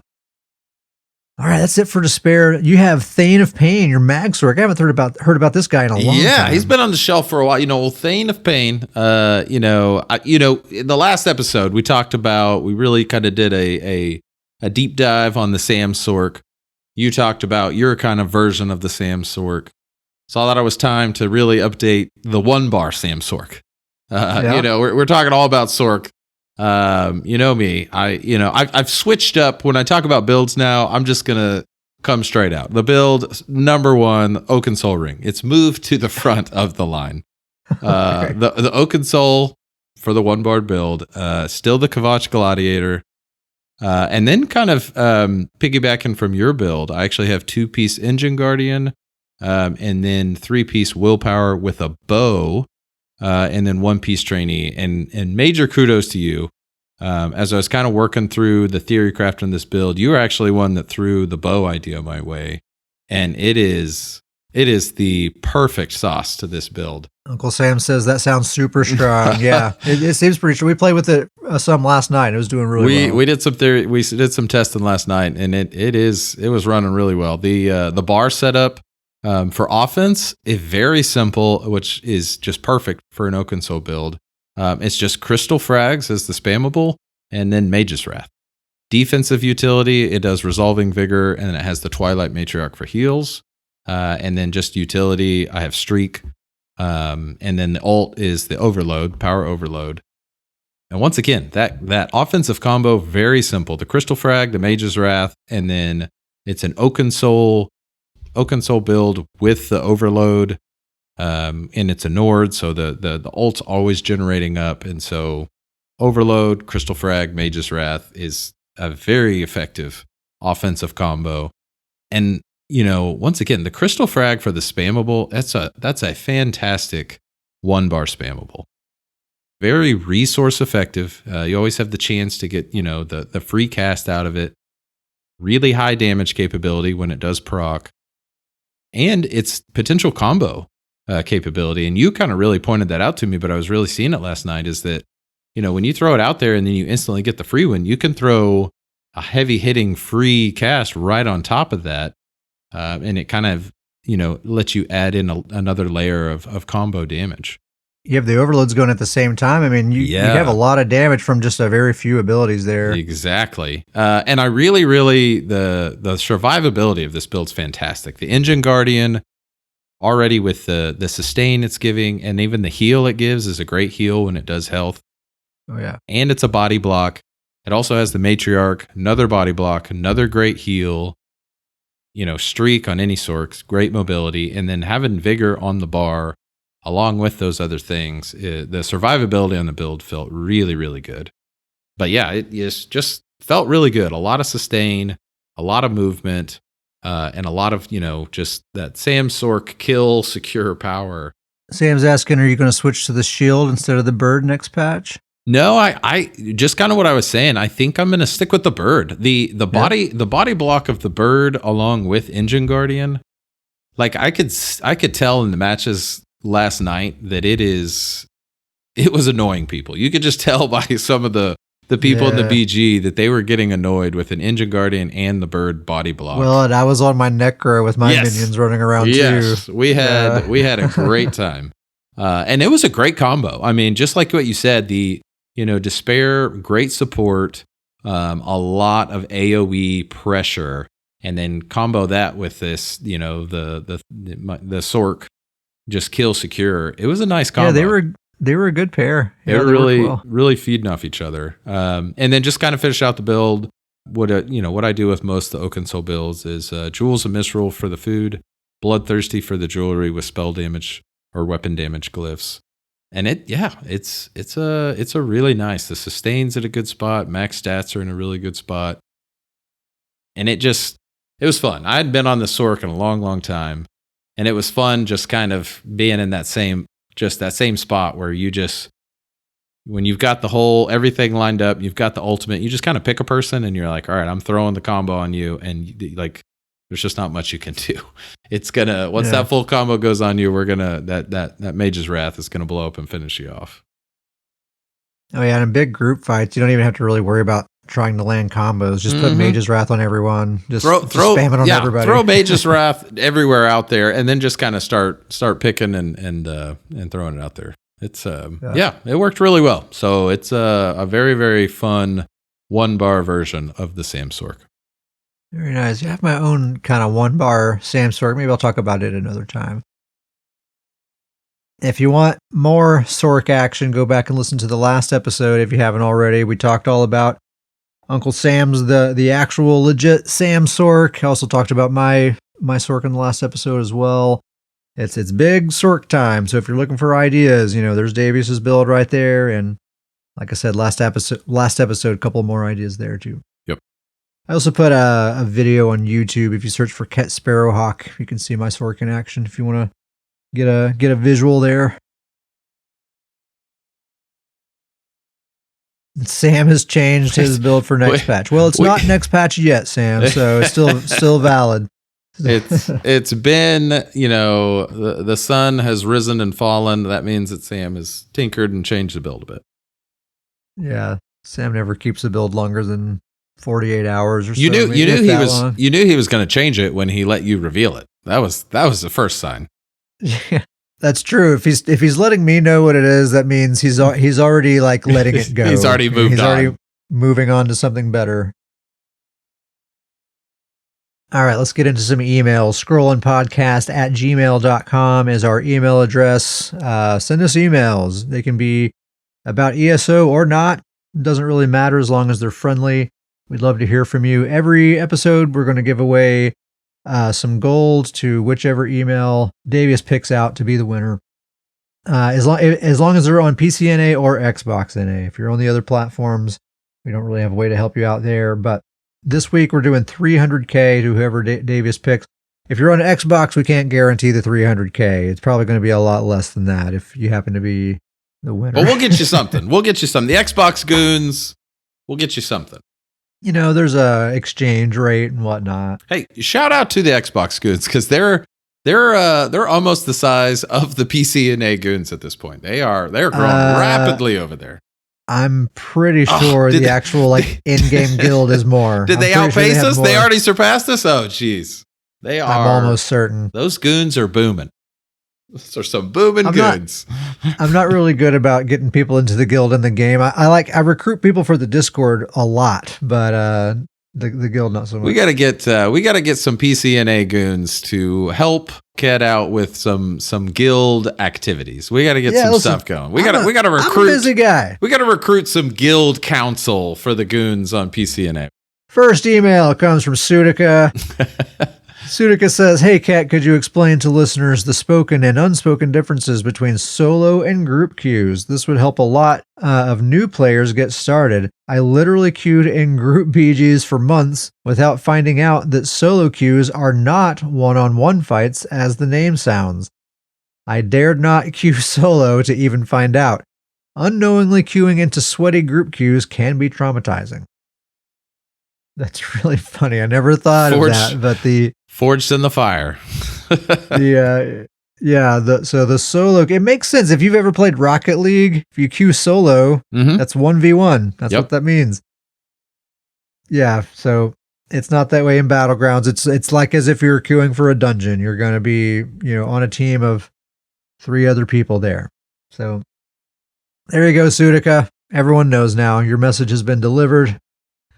Thanks for writing in. Next email comes from Jim. Jim's one of our Stoons Boon supporters. Thanks for writing, Jim. He says, "Thanks for another great podcast. I really enjoy the mix of builds, upcoming or recent ESO changes, and non-game stories and background. The last few seconds are among the best. Here's a joke. How do we know the toothbrush was invented in Kentucky? The answer, any other location, it would have been named the teeth brush." The teeth brush. Shots fired for the Kentuckians. My grandfather was from Kentucky. Thank you very much. Is it Kentuckians? Kentuckans? Kentuckians? Contusans. There's got to be. Surely there's a term there. So, okay, thanks for the joke. Always love a joke. Jim says, "Looking forward to the next podcast. Take care, Jim." Sent from my iPhone. Yeah, more jokes. Send in more jokes. Very good. Next email is from Hazel Eyes. Hazel Eyes on the PCNA server. So this is actually a Discord conversation, and a reminder to people that these don't have to be emails. Any way that you can get a hold of us, that's fine. Hazel Eyes says, "Hello, so I dusted off my Nightblade," audible eye roll. "After talking with a buddy, I decided to go 5-piece Shattered Fate along with 2-piece Celestrix and 5-piece Scavenging Demise. Great CC, decent damage, but I struggle with the retreat. Would love some feedback." All right, so Hazel Eyes asking for some advice on just retreating and getting away, getting out of trouble when playing on a stealthy kind of gank blade kind of play style. I mean, we actually already talked about this on Discord, but I thought we could talk about it here as well. Main thing you need movement speed. If you're playing a stealthy Nightblade, we've talked about this before. Invisibility alone is not going to be enough, especially these days. There's a lot of Nightblades out there, which means everybody has anti-stealth in their builds. Everybody has anti-stealth in their builds. So just turning invisible, they're just going to pull you right back out of invisibility, and that's your main defense that has been taken away from you now. So now what are you going to do? You got to have movement speed, and it's best to use the movement speed first to put distance between you and your enemy, and then turn invisible. That way you're out of range of their camo hunter or whatever they have, and you can actually be invisible and not be pulled out of stealth. And I mean, go extreme with it. Go 3 Swift and like Ring of the Wild Hunt and the Steed Mundus. I mean, you can all go out. Yeah. Uncle Sam in the Discord, he's saying speed, it's all speed. Yeah, you watch him on his Nightblade, he freaking rips it up, and it's I mean, I'm pretty sure it's just like all damage speed. He wears like some offensive sets, but then everything else, it's like speed Mundus, speed jewelry, wild hunt ring, everything. That way you never have to sprint. You never have to like leave stealth to move fast. And then when you do need to move fast, you're really, really fast. And that way, even if people have detect pots, even if they're completely pulling you out of invisibility, you're still going to be hard to catch. Sam says he doesn't like the Steed Mundus. He's telling me to tell people don't use the Steed Mundus. I sometimes like the Steed Mundus, Sam. I'm sorry. Deal with it, Sam. Sam loves the Speed Mundus. You heard it here on Scrolling Podcasts. Uncle Sam highly endorses the Steed Mundus. He loves that thing. But no, just, invest heavily into movement speed. Make sure you have snare removal. Phantasmal Escape is an extremely good ability. It gives you major evasion. It gives you snare removal. It gives you free roll dodges. Highly recommend getting that on the bar if you can. Helps a lot with survivability. That's the main thing. I just say you go in Nordblade. No cloak at all. No invisibility for the Nords. Just go full brawler. No retreat, no surrender. Yeah, then you just never have to run away. You're always up there. You die with honor. That's what right. you do. That's right. They'll put your name into songs. Thanks for writing in, Hazel Eyes. Next email is from Chumpy. Chumpy says, "Hello, Scrolling Podcast. Chumpy, Lord of Noobs here." Great title. That's great.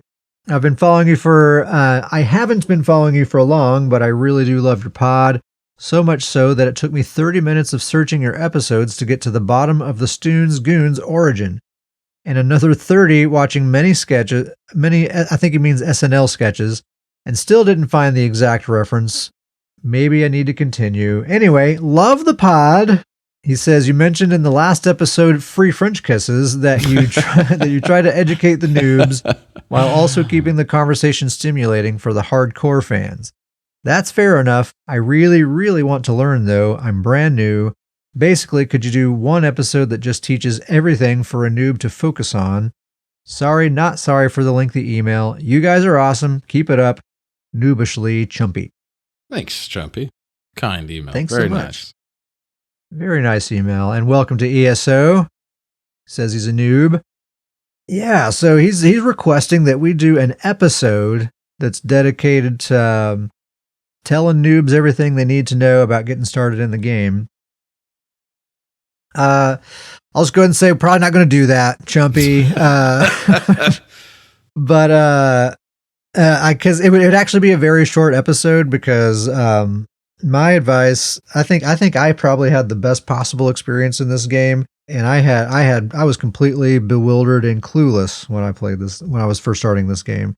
Had no one giving me any clue what to do, and I was just out there roaming the landscape, just like wherever the wind takes me, just exploring and questing. And as I stumbled upon interesting things along the way, if I was interested in that, I would explore it, and that would lead me somewhere. And eventually I have a podcast,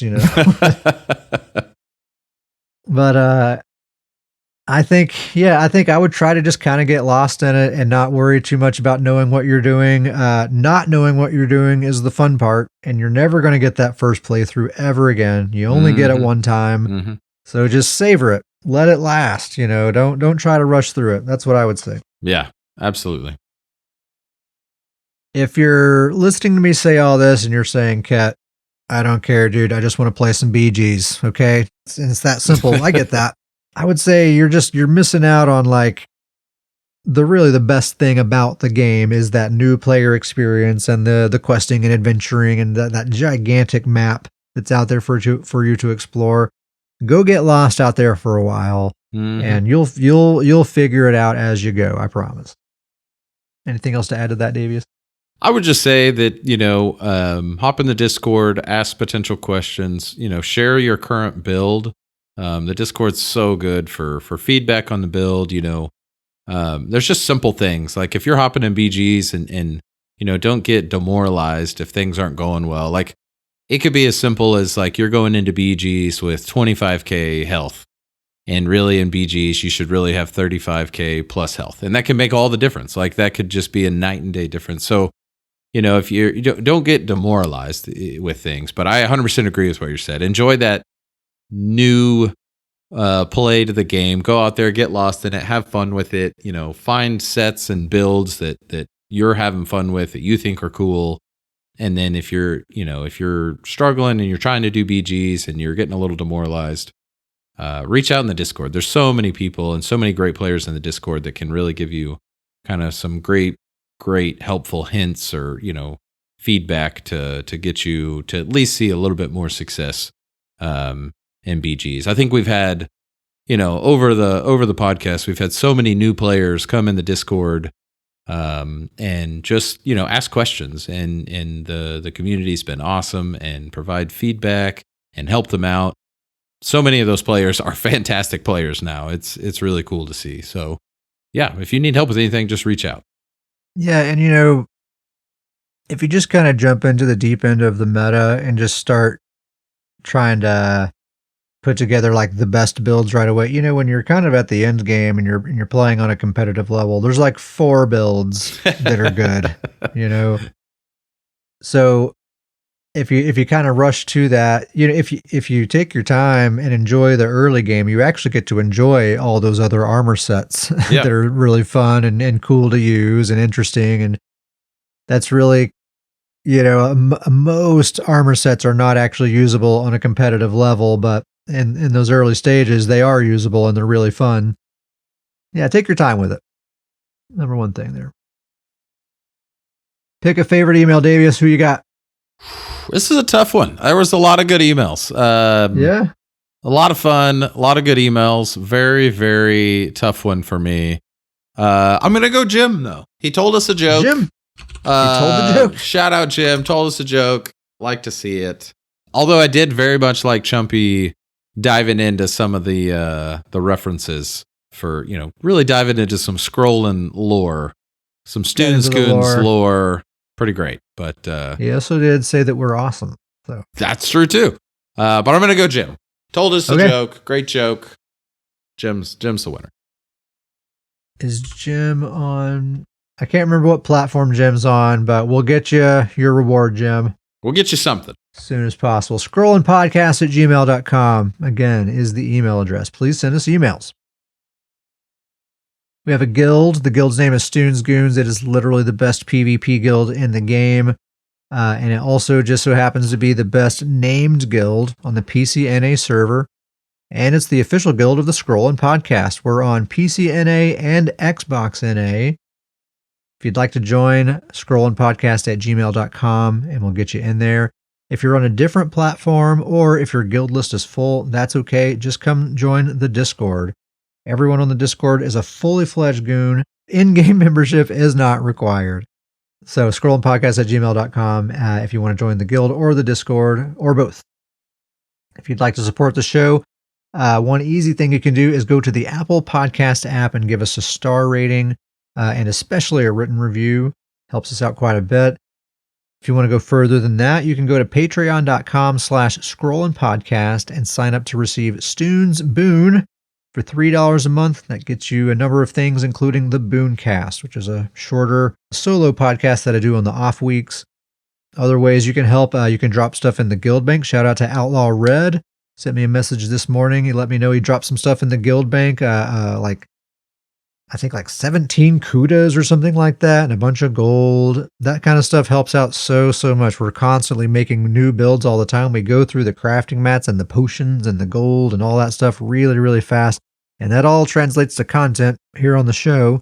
So if you want to help out the show, that's a great way to do it. And just joining the community. Hang out with us on the Discord, be our friends, talk to us about ESO related stuff. That all kind of ends up becoming content too. So that helps us out quite a bit, just being our friend. We got some shout outs. Shout out to Uncle Sam, Slavka, Nachu, Outlaw Red. We've been playing together a lot lately. Bunch of great people. Another shout out to Red. Thanks for the donations to the Guild Bank, dude. Really appreciate it. Shout out to the chat. We have Brock, Grizzly Khan, KDMS, Ricky Bass. Didn't see you come in. Welcome, dude. And Uncle Sam. Thank you all for being here. I don't know the name, but I'm putting a special shout out to that dude that went 15 and 20 in a battleground. I love to see. Dude was busy. To see. He was all over the place. That dude was hustling. I mean, that's the best. That's the best kills count I've ever seen. That dude was out there, just didn't give a crap. He was getting it done. That dude was involved in everything. All right, he got the most out of that BG. The most out of it. Yeah, 15 and 20. If he's going down, he's taking you with him. Dang it, man. He was just unbelievable, freaking going nuts. Uncle Sam is right. That guy, he is in the songs. They did put that guy's name in the songs for sure. That guy's got songs about him, definitely. I got to be more like that guy. I'm always playing so carefully. Like if I die once, I'm like, dang it, this match is ruined. I've died one time. It's over. I need to be more like this guy, like freaking YOLO, man. Yeah, going for it. Shout out to the Elder Goons, the OGs. Thank you guys for being around for so long and for being our friends. We really appreciate it. And shout out to our Stoons Boon recipients, our Patreon supporters, Porkbody, Toadster, Gummy Bear, Grizzly Khan, Thomas, Taggart, Mother of Dragons, Sudica, Jim, Maxwell, Derpenstuff, Dudagon, Brewerman, and Brock, who is here in the chat right now. So thank you guys so very much. Really appreciate it. I think we have finally reached the end of this podcast. Yeah. Just over 2 hours. It's a long one. But good stuff. It would be. Good stuff. New PTS coming up. Exciting stuff. Exciting sets. Exciting changes. This is one of the more exciting, like, first quarter DLCs we've had in a while. You know, some really, like, impactful things about to happen here. Yeah. Really excited about it. Anything else before we go, Davius? I don't think so. I think that's it. All right. Thank you guys very much for listening, and we'll see you next time.